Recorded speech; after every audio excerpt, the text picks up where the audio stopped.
இஸ்லாம் அல்லாத சகோதரர்கள் இந்த உரையை கேட்கிற வாய்ப்பை பெற்றிருந்தால் உங்களுக்கு ஒரு சில குறிப்புகளை சொல்கிறேன்.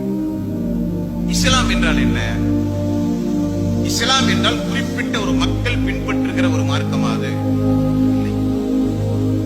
இஸ்லாம் என்றால் மனிதர்களாக இந்த உலகத்தில் யாரெல்லாம் பிறந்து வாழ்ந்து கொண்டிருக்கிறார்களோ அவர்கள் எப்படி வாழ வேண்டும் என்கிற வாழ்க்கை நெறிமுறை திட்டத்தை நம்மை படைத்த இறைவன் நமக்கு வழங்கியதுதான் இஸ்லாம் என்பது.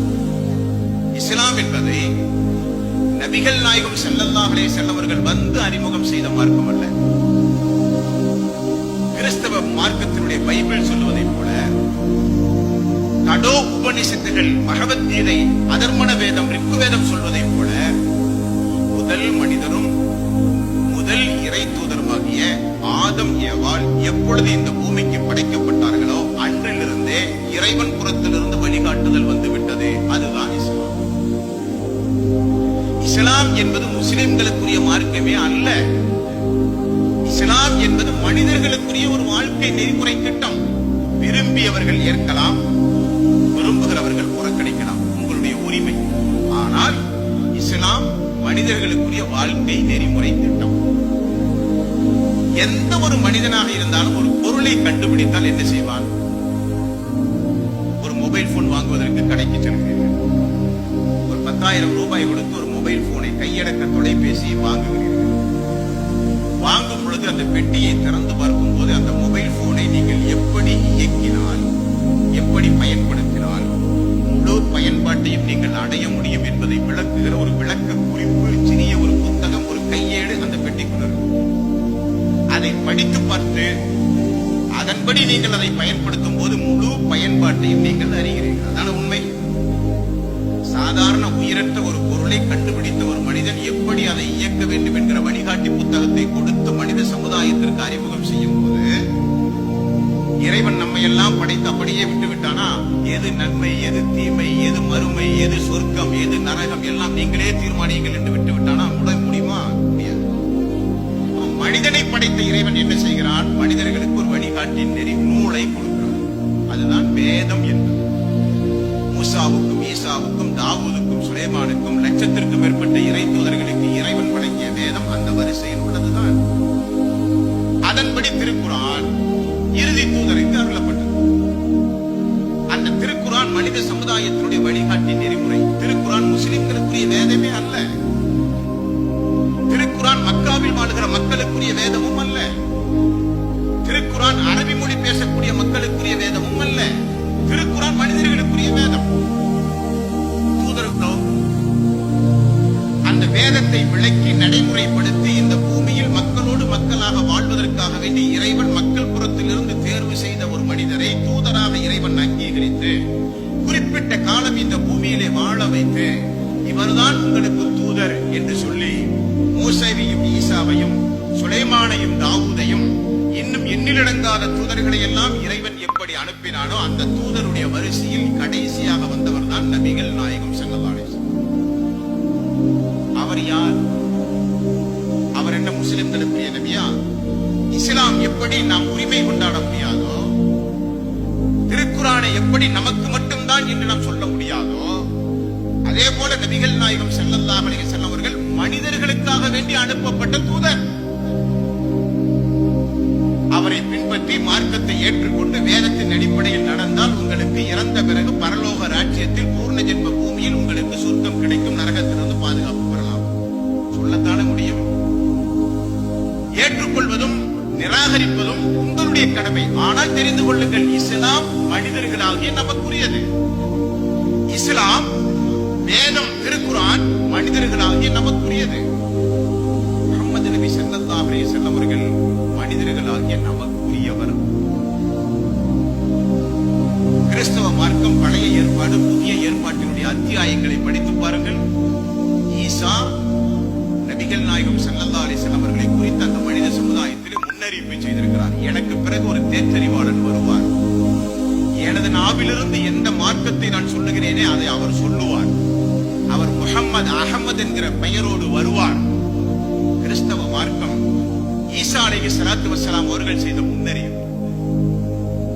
எந்த இந்து சமுதாயம் இஸ்லாத்தையும் திருக்குரானையும் முஹம்மது நபி ஸல்லல்லாஹு அலைஹி வஸல்லம் அவர்களையும் வேரடி மண்ணோடு வெட்டி சாய்ப்பதற்காக வேண்டி இவ்வளவு பெரிய காரியங்களை செய்கிறார்களோ, அவர்கள் உண்மையிலேயே அவர்களுடைய வேதத்தை மதித்திருந்தால், அவர்களுடைய வேதத்தை படித்திருந்தால், அவர்களுடைய வேதத்தின் மீது அவர்களுக்கு முழுக்க முழுக்க நம்பிக்கை இருந்தால், ஏதஸ் மின்னந்திர மிலேச்சி ಆಚಾರ್ಯನ ಸಮನ್ವಿದೆ ಮಹಾಮತ್ ಇದಕ್ಕಿಯಾದ ಶಿಷ್ಯ ಸಾಹ ಸಮನ್ವಿದೆ ಉಚ್ಚಲಾಭಿ ಸರ್ವಬಸಿ மனுஷ்யஹி ஆனோமமே முசலை நைஸ் மஸ்கார் கடோ உபனிஷத் என்கிற ஒரு உபனிஷத் அல்லாஹ்வுடைய ரசூலை பற்றி உள்ள முன்னறிவு.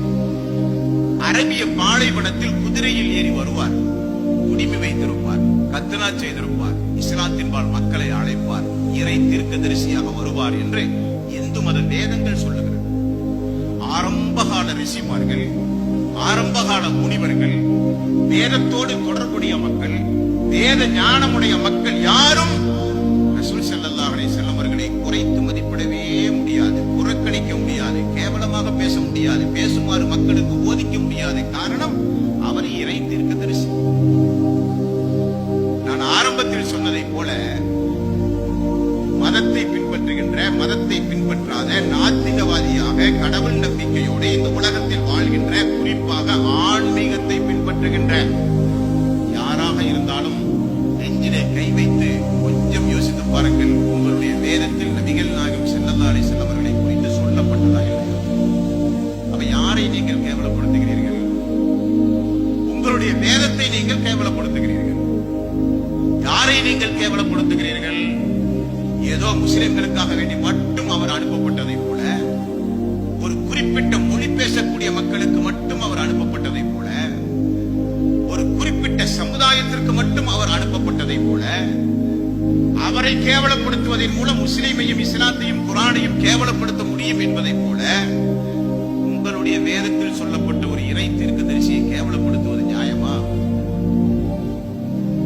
திருக்குரான் தமிழிலே இன்றைக்கு எத்துணை வகை, எத்தனை லட்சக்கணக்கான பிரதிகள் திருக்குரானில். நம்முடைய நண்பர்களை தொடர்பு கொண்டால் இலவசமாக கூட தருவார்கள். திருக்குரானில் எங்காவது ஒரு இடத்தில் முகமது நபி முஸ்லிம்களுக்குரிய நபி என்று அல்லாஹ் சொல்கிறானா? அந்த இறை தீர்க்கதரிசி, நான் அனுப்பிய அந்த இறை தீர்க்கதரிசி யாருக்குரிய நபி என்று இறைவன் திருக்குரானிலே சொல்கிறான்? ஒரு சில வசன எண்களை சொல்கிறேன். திருக்குரான் உங்களுடைய வீடுகளிலே இருந்தால், நண்பர்களிடத்திலே இருந்தால் வாங்கி எடுத்து படித்து பாருங்கள். எங்காவது ஒரு இடத்தில் இஸ்லாம் முஸ்லிம்களுக்குரியது, குர்ஆன் அரபி பேசுகிற மக்களுக்குரியது, முஹம்மது நபி முஸ்லிம்களுக்காக வேண்டி மட்டும்தான் அனுப்பப்பட்டார், ஒரு வசனத்தை காட்ட முடியுமா? மாறாக இறைவன் திருக்குரானில் என்ன சொல்கிறான்? இறைவன் திருக்குரானில் பல இடங்களிலும் அந்த இறை தூதரை குறித்து அல்லாஹ் ரப்பல் ஆலமீன் பேசும்போது சொல்கிறான். 21வது அத்தியாயத்தின் 107வது வசனத்தை பாருங்கள். ஒமா அர்சல்நாக்க இல்லா ரஹ்மத்தல் லில் ஆலமீன்.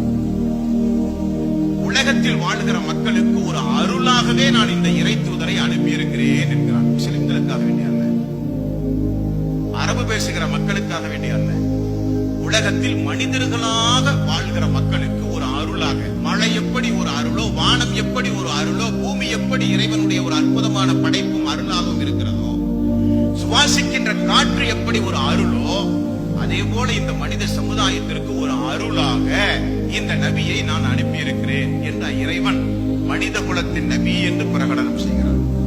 34வது அத்தியாயத்தின் 28வது வசனத்தை பாருங்கள். ஒமா அர்சல்நாக்க இல்லா காஃபத்தல் லின்னாஸி பஸீரம் வனதீரா வலாக்கின் அக்ஸரன் நாஸி லா யஅலமூன். உலக மக்கள் அனைவர்களுக்கும் அச்சமூட்டி எச்சரிக்கை செய்து நன்மாரையும் கூறுவதற்காக வேண்டி ஒரு இறை தூதரை அனுப்பியிருக்கிறேன். வலாக்கின் அக்ஸரன் நாஸி லா யஅலமூன். அதிகமான மக்கள் அதை விளங்காமல் இருக்கிறார்கள் என்று இறைவன் இறை தீர்க்கதரிசியாக நபிகள் நாயகம் ஸல்லல்லாஹு அலைஹி வஸல்லம் ஒட்டுமொத்த மனித சமுதாயத்திற்கும் உரிய இறை தூதர் என்று அல்லாஹ் சொல்கிறார். 33வது அத்தியாயத்தின் 45, 46வது வசனம். யா அய்யுஹன் நபியு இன்னா அர்சல்நாக்க ஷாஹிதன் வ முஸ்ஸிரன் வ நதீரா வ தாயியன் இலல்லாஹி பிஇذنி வ சிராஜம் முனீரா. நபியே, உம்மை சாட்சியாளர்களாக, நற்செய்தி சொல்லக்கூடியவராக, எச்சரிக்கை செய்யக்கூடியவராக, அல்லாஹ்வின் விருப்பப்படி மக்களை அழைப்பதற்காக உம்மை நான் இறை தூதராக அனுப்பியிருக்கிறேன் என்று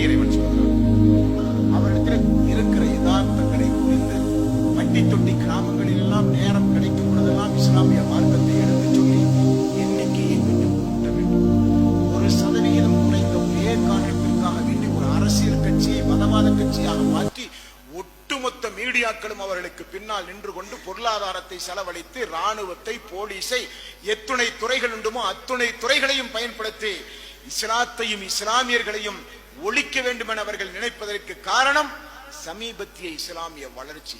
அந்த வளர்ச்சியை நீங்கள் கூட்டினாலே எதிரிகள் இல்லாமல் ஆகிவிடுவார்கள் என்பதை கருத்தில் கொண்டு அல்லாஹ்வுடைய ரசூலையும் இஸ்லாத்தையும் திருக்குரானையும் நாமும் படித்து பிற மக்களுக்கும் எடுத்துச் சொல்கிற நன்மக்களாக அல்லாஹ் நம் அனைவர்களையும் ஆக்கி அருள் புரிவானாக. வஆகிரு தவ்வானா அனில் ஹம்துலில்லாஹி ரப்பில் ஆலமீன். அஸ்ஸலாமு அலைக்கும் வரஹ்மத்துல்லாஹி வபரகாத்துஹு.